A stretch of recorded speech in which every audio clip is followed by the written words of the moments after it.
Et bonjour. Alors, aujourd'hui, une vidéo pour vous parler de la Déclaration des droits de l'homme qui est au préambule de la Constitution de 1793. Donc, pour ce faire, on va s'appuyer sur ce livre, Les Constitutions de la France depuis 1789, chez Garnier-Flammarion. Il y a toutes les constitutions de la France depuis 1789 dans ce livre. Pour saisir le contexte dans lequel cette constitution de 1793 a été rédigée, on va s'appuyer sur la présentation de Jacques Godechaux qui a été mise à jour par Jacques Godechaux. Donc, la constitution de 1791, celle en préambule de laquelle figurait la Déclaration des droits de l'homme de 1789 dont j'ai parlé dans une précédente vidéo, la constitution de 1791 avait pu être appliquée seulement pendant un an parce que ses rédacteurs n'avaient pas prévu le cas de la guerre. En temps de guerre, quand le sort du pays est en jeu, il faut des décisions très rapides. Celles-ci ne peuvent être prises que grâce à un accord profond des différents pouvoirs ou à la dictature de l'un d'eux. Or, pouvoir exécutif, le roi, et pouvoir législatif, l'Assemblée, se méfiaient l'un de l'autre. Le roi eut recours contre le projet de loi voté par l'Assemblée nationale à la procédure compliquée du veto. Donc la précédente constitution, celle de 1791, elle a pu être appliquée pendant un temps court, à cause d'une guerre. Et donc, comme le pouvoir exécutif et législatif ne pouvaient pas s'entendre, comme le roi donc et l'Assemblée ne pouvaient pas s'entendre, eh bien le roi a posé son veto. Voilà. Ici, Jacques Godechaux et Thierry Godechaux nous disent qu'en temps de guerre, le sort du pays est en jeu et qu'il faut des décisions très rapides, et qu'elles ne peuvent être prises que grâce à un accord profond des différents pouvoirs ou à la dictature de l'un d'eux. Il faut que les décisions soient rapides. Il nous dit que la solution, c'est soit un accord entre les différents pouvoirs, soit la dictature de l'un d'eux. L'accord des différents pouvoirs est toujours préférable. Il faut toujours se méfier des dictatures, quel que soit leur contexte. Mais ce n'est pas vraiment notre sujet. Donc, il n'y avait pas d'accord entre l'exécutif et le législatif. Donc le roi a eu recours à un veto. La crise déclenchée par le veto dont Louis XVI usa à l'égard de 3 projets de loi votés en juin 1792 et destinés à renforcer la défense de la France attaquée par l'ennemi, se termina par la journée du 10 août et la chute du trône. L'Assemblée législative ne put que constater la faillite de la Constitution de 1791 et convoquer une nouvelle Assemblée qui, sur le modèle des constituantes américaines, prit le nom de Convention et reçut la mission de donner à la France une nouvelle Constitution. Donc, à l'issue du veto du roi, situation de crise, convocation d'une nouvelle Assemblée constituante, qui prend le nom de Convention. La Convention fut élue selon le système prévu par la Constitution de 1791. À cette différence toutefois que la distinction entre citoyens actifs et passifs fut abolie. Le suffrage fut universel. Cependant, 1/10 à peine des électeurs préparent au vote. Donc cette convention qui est élue pour produire la Constitution, elle est élue par suffrage universel. Seulement 10% des citoyens prennent part au vote. Donc on voit un petit peu le contexte dans lequel est rédigée cette déclaration, dans lequel va être rédigée cette déclaration des droits de l'homme de 1793. Donc, qui fut élu? Eh bien, à la tête de cette convention qui allait rédiger cette nouvelle constitution, ils élurent des députés hostiles à la monarchie. Et ceux-ci décrétèrent à l'unanimité le jour même de la réunion de l'Assemblée, le 21 septembre 1792, que la royauté était abolie en France. Le 25 septembre fut voté un décret déclarant que la République française était une et indivisible.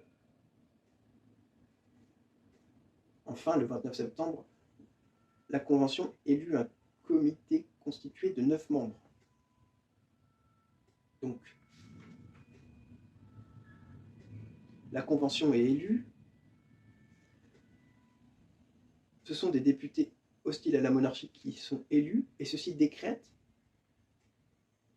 à l'unanimité, le jour même de la réunion de l'Assemblée, le 21 septembre 1792, que la royauté est abolie, et que la France est une et indivisible. C'est quelque chose qu'on retrouve dès le début de la Constitution, avant même la Déclaration des droits de l'homme. 3 décrets. Décret du 21 septembre 1792, la Convention nationale déclare premièrement qu'il ne peut y avoir de constitution que celle qui est acceptée par le peuple,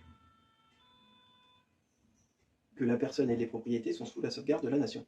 Donc la seule constitution possible, c'est celle acceptée par le peuple, c'est un décret. Autre décret, des 21 septembre et 22 septembre 1792, autre décret donc, la Convention nationale décrète à l'unanimité que la royauté est abolie en France. Enfin, le 25 septembre 1792, la Convention nationale déclare que la République française est une et indivisible. Donc ça, c'est en préambule de cette Constitution de 1793. Et donc, le 29 septembre, la Convention élut un comité de constitution de 9 membres. Ils vont être là pour temporairement, parce qu'il va y avoir des retournements de situation. On a besoin de suivre le cheminement pour saisir l'esprit qui préside à la rédaction de la Déclaration des droits de l'homme. Alors, le 29 septembre, la Convention élut un comité de constitution de 9 membres. Ces 9 députés furent choisis dans le groupe qu'on appelait depuis un an Girondins, parce que ces meneurs étaient députés de Gironde, ou encore Brizotins, du nom d'un de leurs chefs, Brizot, député de l'Eure-et-Loir. Un seul membre du comité appartenait au groupe des Montagnards, ainsi nommé parce qu'il siégeait sur les bancs les plus élevés de l'Assemblée. C'était Danton, ministre de la Justice, et qu'on considérait comme le chef du gouvernement qui s'était formé au lendemain le 10 août. Donc, des Girondins, Brissotins, un Montagnard, Danton. Voici le comité de constitution. Le comité ne commencera réellement ses travaux qu'après l'exécution du roi le 21 janvier 1793. On est dans un contexte très révolutionnaire. On essaye encore de mettre fin au régime féodal, et là, le roi en paye le prix fort. Le roman national français, eh bien, c'est ça le roman national français. C'est la fin du régime féodal, et puis le passage au régime républicain démocratique, avec la rédaction de ces constitutions, de ces droits de l'homme. Et ça, c'est un work in progress, qui n'est pas encore achevé, mais c'est ça l'esprit révolutionnaire qui préside à la création de la nation française. Et cet esprit révolutionnaire va, eh bien, comment dire, jusqu'à exécuter le roi. Voilà. Et puis jusqu'à créer aussi des déclarations des droits de l'homme, chose d'extraordinaire. Donc le contexte, le voilà. Dans ce contexte, le grand nombre de projets, leur diversité aussi, l'importance des événements qui se déroulent en Europe, eh bien, semble paralyser les travaux de la commission qui avait été élue le 29 septembre. Qu'est-ce que c'est ces événements? Il y a eu une formation d'une coalition quasi-européenne contre la France, la trahison du général Dumouriez et l'évacuation de la Belgique par les armées françaises, ainsi que la révolte de la Vendée. Donc dans ce contexte, les travaux sont un peu paralysés. Ça avance pas, cette rédaction des droits de l'homme et cette rédaction de constitution. Le 4 avril, donc 6 mois plus tard, après le début des travaux, la Convention en nomma une autre, formée de 5 Girondins et d'un Montagnard. Petit retournement de situation. Le premier comité est changé. Cette nouvelle convention n'alla pas plus vite. Le 13 mai, Condorcet demanda qu'on en finisse. Il fallait, disait-il, terminer rapidement la Constitution, sinon la constitution d'une autre convention serait inévitable. Donc, la guerre, etc., freine les travaux de rédaction. On élit un nouveau comité, et là on se dit, il faut se mettre la pression. Condorcet demande qu'on en finisse au plus vite. Le comité termina la déclaration des droits. On est vers le 13 mai. Celle-ci fut soumise à la Convention. À l'époque où le conflit entre Girondins et Montagnards atteignait son paroxysme, aussi la discussion fut très violente. Donc on a vu que cette nouvelle convention, elle est formée de 5 Girondins et d'1 montagnard. Et bien cette déclaration des droits de l'homme qui est soumise à la Convention, c'est toute l'Assemblée, c'est pas seulement les rédacteurs, et bien elle est soumise à un moment où il y a un important conflit entre les Girondins et les montagnards. Donc les discussions furent très violentes. Les Girondins, il va y avoir une dichotomie là qui est présentée, elle est importante, toujours pareil, pour saisir ce qui se passe dans cette déclaration des droits de l'homme, peut-être des antagonismes qu'on peut repérer. Les Girondins estimaient que les droits individuels primaient le droit social. Aussi ne voulait-il pas modifier la déclaration de 1789 Aussi ne voulait-il modifier la déclaration de 1789 que sur des points de détail. Au contraire, les montagnards demandaient qu'on adoptât la déclaration rédigée par Robespierre. Donc la dichotomie, c'est quoi? Girondins versus montagnards. Les Girondins estiment que les droits individuels primaient sur le droit social. Donc les montagnards estimaient que le droit social primait sur le droit individuel. Donc les Girondins sont plutôt du côté de l'individualisme, alors que les montagnards sont plutôt du côté du collectivisme. Le contraire de l'individualisme. N'est-ce pas? Finalement, le texte voté fut un compromis. La propriété restait un droit naturel, mais il était affirmé que les secours publics sont une dette sacrée, ce qui impliquait le droit au travail, et que la société doit mettre l'instruction à la portée de tous les citoyens.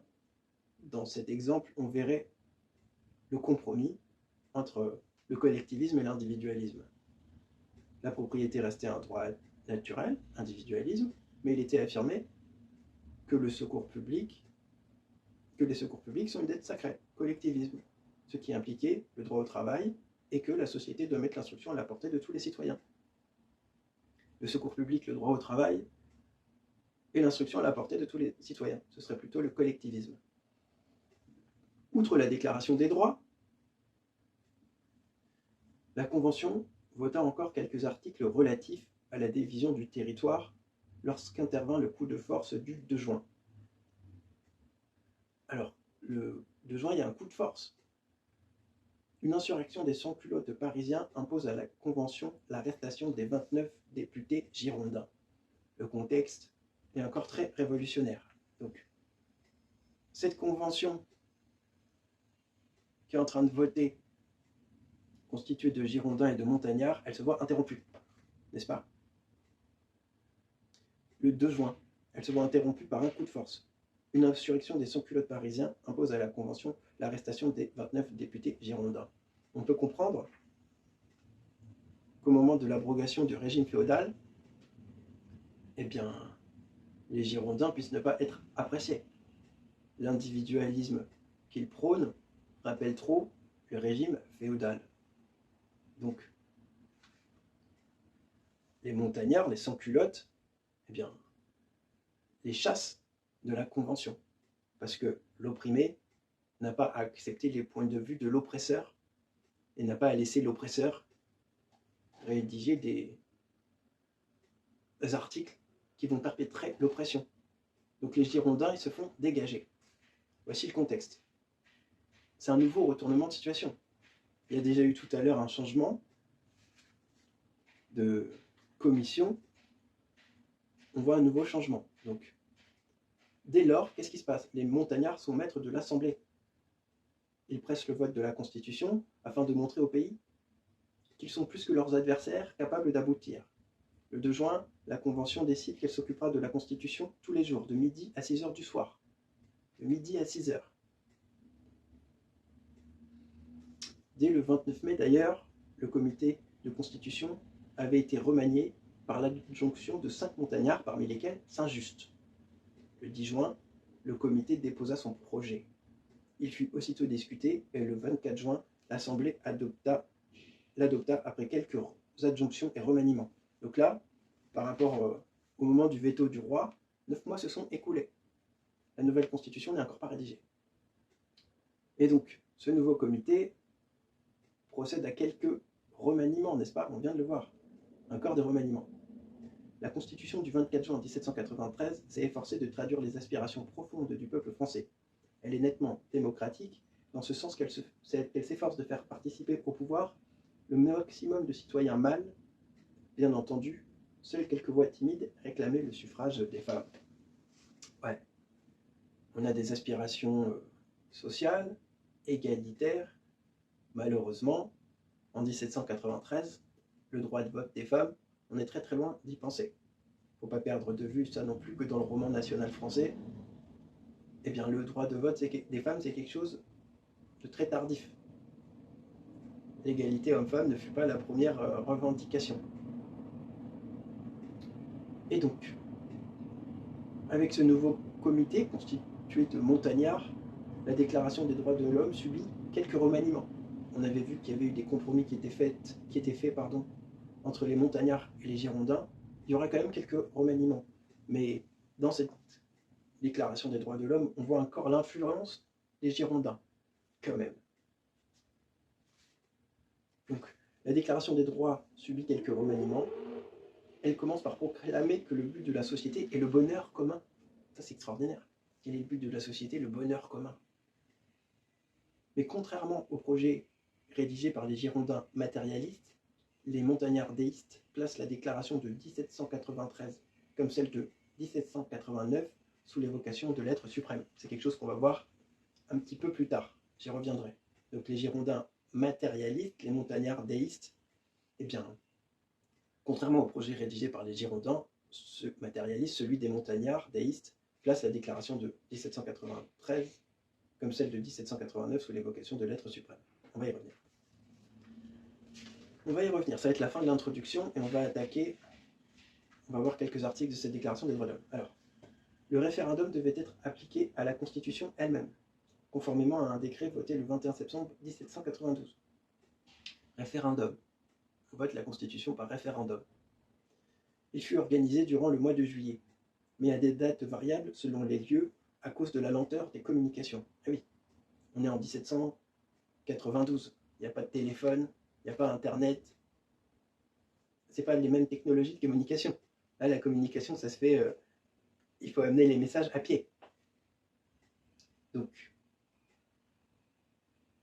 dans les basses Alpes et les Hautes-Alpes et le Var, on ne vota même qu'entre le 4 et le 11 août.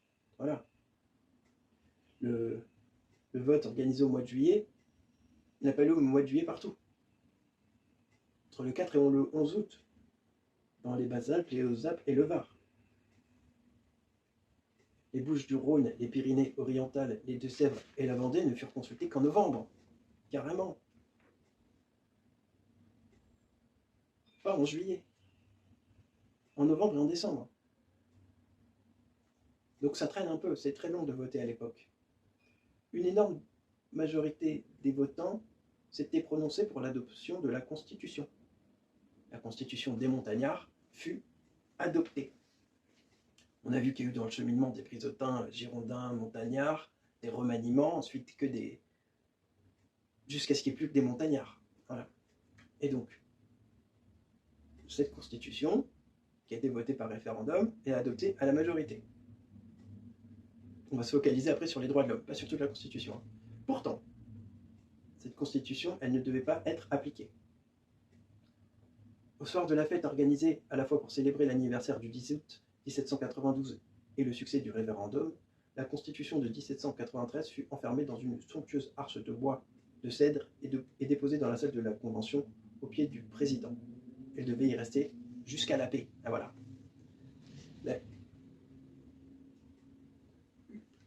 Donc du coup, elle n'a pas été appliquée, elle a été enfermée dans une arche. C'est pas l'arche perdue d'Indiana Jones, c'est l'arche de la Convention. Cette convention, cette constitution, eût-elle en temps de paix été applicable? Jaurès l'a cru. Le principal mérite de la Constitution de 1793 ne réside pas dans ses possibilités d'application. Il tient surtout dans les principes qu'elle a proclamés pour la première fois, les droits sociaux, et dans les problèmes qu'elle a posés.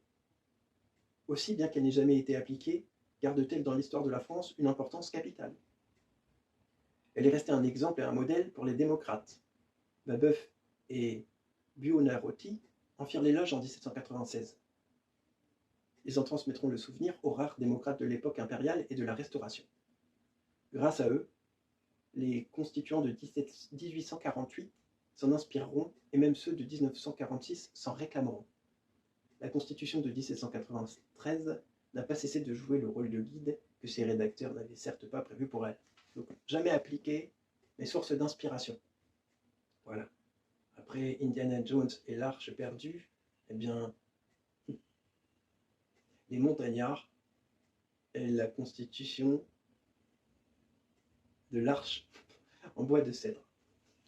Ok. Alors, voyons un petit peu cette constitution. On a vu tout à l'heure les décrets, donc je ne vais pas les redire. On part sur la Déclaration des droits de l'homme. On va regarder quelques articles, pas tous. Je pense qu'on va se focaliser là sur des articles qui ressemblent à l'esprit des montagnards. Et on va laisser de côté les articles dans lesquels on ressent l'esprit des Girondins. Et puis, il faut que la vidéo s'arrête aussi. Alors, on se focalise sur la Déclaration des droits de l'homme. Le peuple français, convaincu que l'oubli et le mépris des droits naturels de l'homme sont les seules causes des malheurs du monde, a résolu d'exposer dans une déclaration solennelle ses droits sacrés et inaliénables, afin que tous les citoyens pouvant comparer sans cesse les actes du gouvernement avec les buts de toute institution sociale, ne se laissent jamais opprimer, avilir par la tyrannie, afin que le peuple ait toujours devant les yeux les bases de sa liberté et de son bonheur. Le magistrat, la règle de ses devoirs, le législateur, l'objet de sa mission. En conséquence, il proclame en présence de l'être suprême la déclaration suivante des droits de l'homme et du citoyen. Donc on l'avait dit, montagnard déiste, cette déclaration, elle est proclamée en présence de l'être suprême. Mais il n'y a pas de référence, on l'entend, à une religion quelconque. Il y a une référence à un être suprême. Ce serait un positionnement déiste. D'accord. Donc le peuple français, on a vu, est convaincu que l'oubli et le mépris des droits naturels de l'homme sont les seules causes des malheurs du monde. Et en conséquence, il a résolu d'exposer dans une déclaration solennelle ses droits sacrés et inaliénables. Voilà, l'oubli des droits de l'homme, c'est ce qui provoque les malheurs du monde.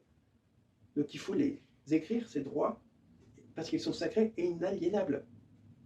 Et ça doit permettre aux citoyens de comparer sans cesse les actes du gouvernement avec le but de toute institution sociale.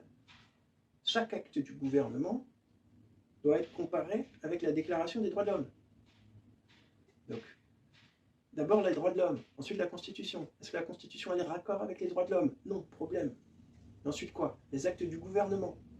Proposer des lois, les faire appliquer, sanctionner en cas de non-respect des lois.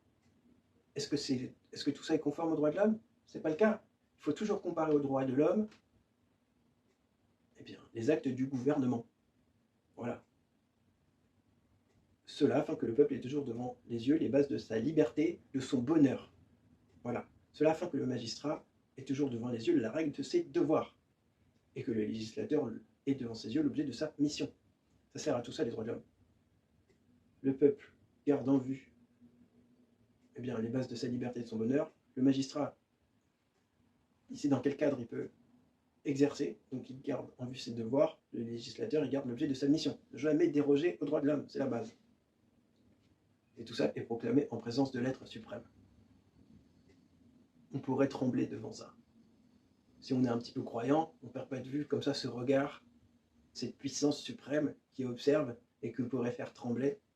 Les petits hommes face à cette grande puissance, pas besoin d'y croire pour saisir que ça ajoute une certaine pression psychologique et que ça donne la portée et que ça donne les enjeux. Voilà, on saisit les enjeux et la portée de tout ça. Alors, continuons un petit peu. Article 1er. L'article 1er est extraordinaire. On dirait qu'on a oublié ça en 2023. Le but de la société est le bonheur commun. C'est ça le but de la société. Le gouvernement est institué pour garantir à l'homme la jouissance de ses droits naturels et imprescriptibles. Voilà, on ne perd pas de vue le cap du bonheur commun. Ce n'est pas le bonheur de quelques-uns. c'est le bonheur commun. Article 2. Ces droits sont l'égalité, la liberté, la sûreté, la propriété. Dans ce mot propriété, on pourrait entendre l'influence des Girondins.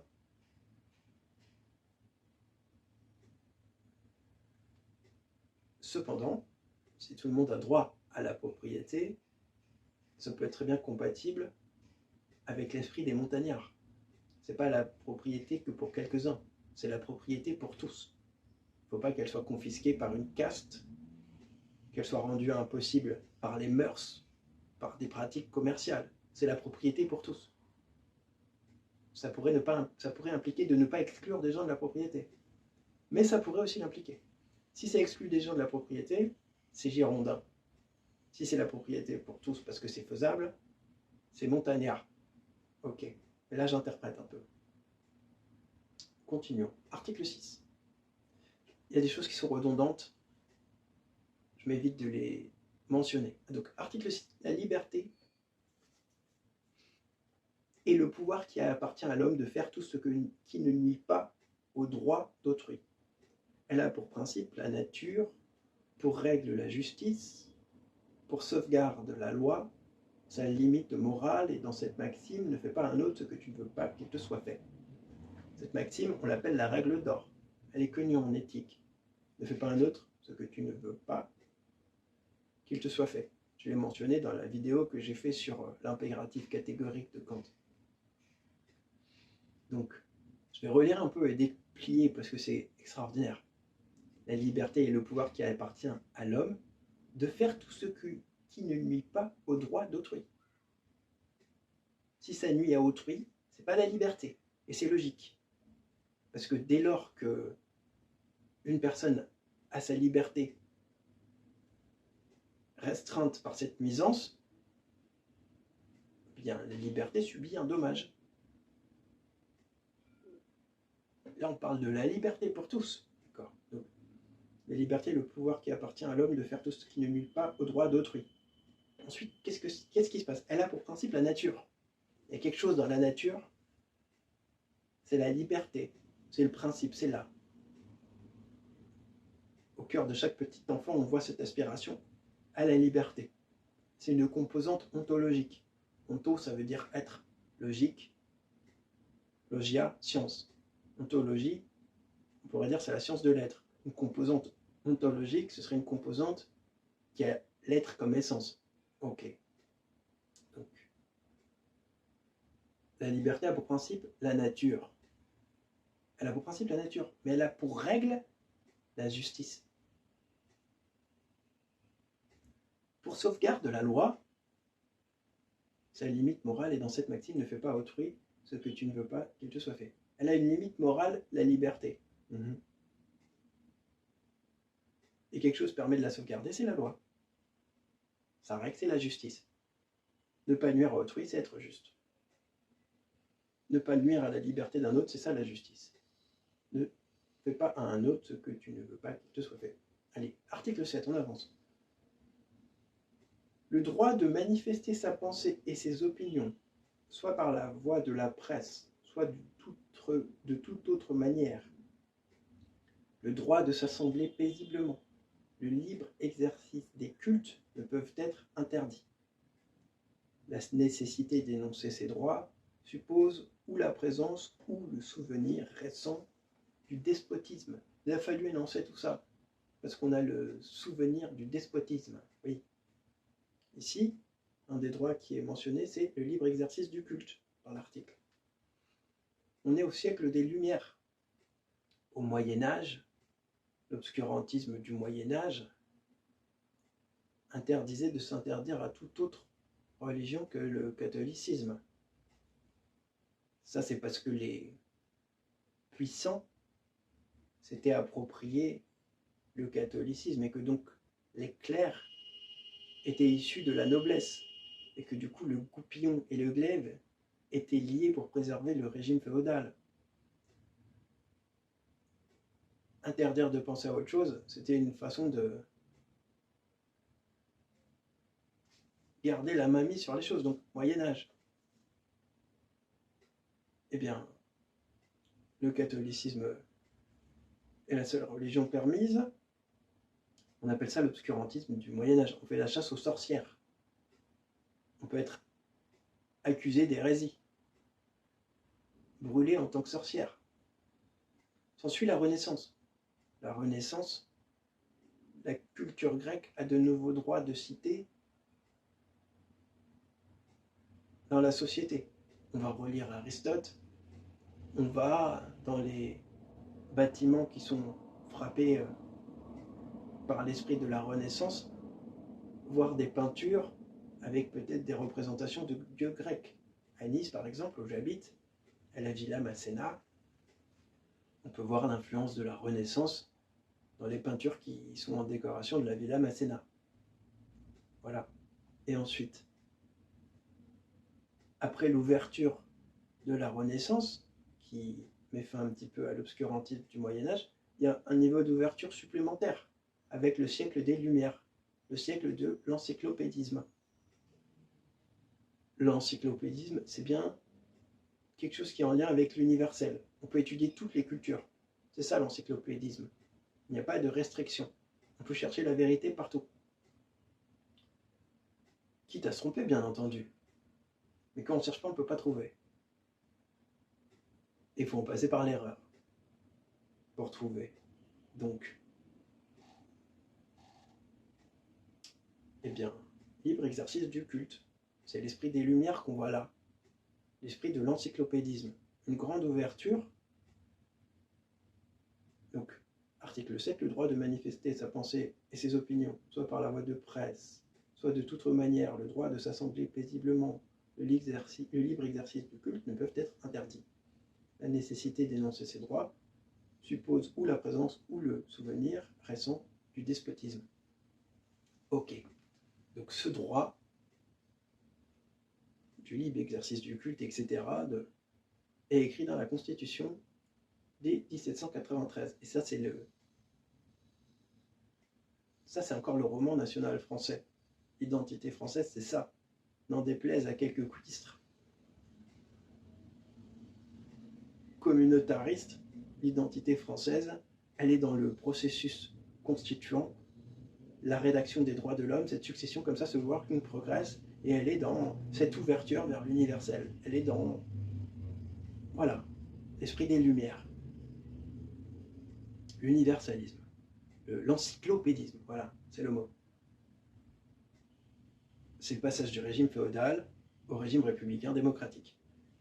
C'est ce working progress. Donc, voilà, ça l'esprit qui règne encore aujourd'hui, et c'est sur cette révolte, sur cet esprit que constitue la société française, telle qu'elle est prise dans le working progress, qui la caractérise aujourd'hui, en 2023 encore.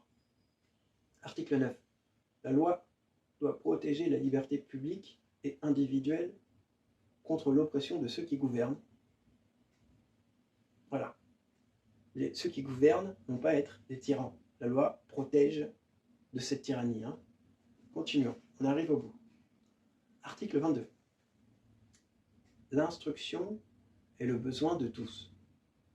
La société doit favoriser de tout son pouvoir le progrès de la raison publique et mettre l'instruction à la portée de tous les citoyens. L'instruction. Donc il faut l'école publique. L'instruction, c'est le besoin de tous. C'est un besoin. C'est un outil adaptatif, l'instruction. Pas juste un décor pour l'âme, n'est-ce pas? Dans l'instruction, il y a plein de choses. Il y a la médecine, on fait de la biologie, on apprend des bases de biologie, par exemple, aujourd'hui. Donc ça permet de prendre soin de soi, etc. Ou encore, l'instruction, ça permet de lire, apprendre à lire. Et il y a une phrase de Jésus qui dit « L'homme ne se nourrira pas que de pain. Il se nourrira de toute parole qui vient de Dieu. » On peut couper un peu l'énoncé et dire « L'homme ne se nourrira pas que de pain. » Voilà. La lecture, ça permet d'accéder à la culture, à des baumes pour l'âme, des choses qui vont permettre de se sortir un peu de la rigueur du monde en se divertissant. Et donc, ça permet d'assouvir un besoin de sécurité affective. Donc la lecture, c'est quelque chose d'essentiel. Donc l'instruction est le besoin de tous. Médecine, baume pour l'âme grâce à la culture. La société doit favoriser de tout son pouvoir les progrès de la raison publique et mettre l'instruction à la portée de tous les citoyens. L'instruction, c'est ce qui permet aussi de produire du savoir, d'avancer dans la science, et donc de faire évoluer les technologies qui nous permettent de nous adapter à notre environnement. Donc c'est un besoin pour tous. Plus il y a de cerveaux éclairés, et bien plus il pourrait y avoir d'inventions utiles, etc. Article 23. La garantie sociale consiste dans l'action de tous pour assurer à chacun la jouissance et la conservation de ses droits. Cette garantie repose sur la souveraineté nationale. Donc, l'action de tous pour assurer à chacun la jouissance et la conservation de ses droits. Les droits, ce n'est pas le privilège de quelques-uns, c'est les droits de l'homme. C'est les droits de tous. Et la garantie sociale consiste dans l'action de tous pour assurer à chacun la jouissance et la conservation de ses droits. Voilà. Cette garantie repose sur la souveraineté nationale. C'est le peuple qui est souverain. Article 30. Les fonctions publiques sont essentiellement temporaires. Elles ne peuvent être considérées comme des distinctions ni comme des récompenses, mais comme des devoirs. Fonction publique. Aujourd'hui, une fonction publique, ça peut être maire, ça peut être conseiller municipal, ministre, ou, je ne sais pas moi, travailler dans le service public. Bon. Les fonctions publiques sont essentiellement temporaires, elles ne peuvent être considérées comme des distinctions ni comme des récompenses, mais comme des devoirs. C'est un devoir. La fonction permet d'accomplir des choses. Elles sont utiles. Puisqu'il faut accomplir ces choses, alors les accomplir est un devoir. Mais exercer la fonction, c'est pas une distinction. On ne peut pas dire « Oh, je suis président de la France, je suis génial, j'ai réussi ma vie ». Non. C'est pas une distinction. C'est pas une médaille, c'est pas une récompense. C'est qu'une fonction. Voilà. Et dans cette fonction, il s'agit de représenter la volonté générale. Donc, l'ego de la personne en fonction doit s'effacer derrière la volonté générale. Loin d'être facile. Mais c'est la condition nécessaire pour éviter de basculer derrière la tyrannie d'une personne. Continuons. Article 32. Le droit de présenter des pétitions aux dépositaires de l'autorité publique ne peut en aucun cas être interdit, suspendu, ni limité. Voilà, on ne peut pas dire ta pétition, il faut qu'il y ait 150 000 signatures pour qu'elle soit prise en compte, il faut il faut cela. Non, non, non. Le droit de présenter des pétitions aux dépositaires de l'autorité publique ne peut en aucun cas être interdit, suspendu ou limité. Ok. Et là, on va partir sur les 3 derniers articles. Ils sont ultra révolutionnaires. On y ressent l'esprit des sans-culottes en train d'abolir le régime féodal et l'esprit donc des montagnards qui ont été portés par les sans-culottes face aux Girondins. On l'a vu, n'est-ce pas? Allez, vous allez voir, c'est dingue. Article 33. La résistance à l'oppression est la conséquence des droits de l'homme. Article 34. Il y a oppression contre le corps social lorsqu'un seul de ses membres est opprimé. Il y a oppression contre chaque membre lorsque le corps social est opprimé. Article 35. Quand le gouvernement viole les droits du peuple, l'insurrection est pour le peuple et pour chaque portion du peuple le plus sacré des droits et le plus indispensable des devoirs. Là, l'insurrection, c'est un droit et aussi un devoir. Quand le gouvernement viole les droits du peuple, l'insurrection est un droit et un devoir. C'est ça qu'on dit dans cette déclaration des droits de l'homme qui en préambule de la Constitution de 1793. L'insurrection, c'est un droit et un devoir quand le gouvernement viole les droits du peuple. On avait dit dans l'article 35, il y a oppression contre le corps social lorsqu'un seul de ses membres est opprimé. Voilà, si une seule personne dans la société ne peut bénéficier bien de ses droits, ne peut bénéficier des droits de l'homme, il y a oppression contre le corps social entier. Une seule personne, c'est très très important. On ne peut pas opprimer même pas une seule personne. Voilà. Et bien entendu, toujours l'article 34, il y a oppression contre chaque membre lorsque ce corps social est opprimé, évidemment. Voilà. Donc on a vu un peu eh bien, cette déclaration des droits de l'homme en préambule de la Constitution de 1793, comment elle vient temporairement essayer de prendre la place de la Déclaration des droits de 1789, comment finalement elle a fini dans l'arche perdue d'Indiana Jones. Voilà, on voit comment ça a été rédigé, le contexte, tout ça est important. Ça nous indique bien des choses sur l'identité française que bien des cuistres veulent oublier. Donc voilà, voilà ce dont je voulais vous parler aujourd'hui.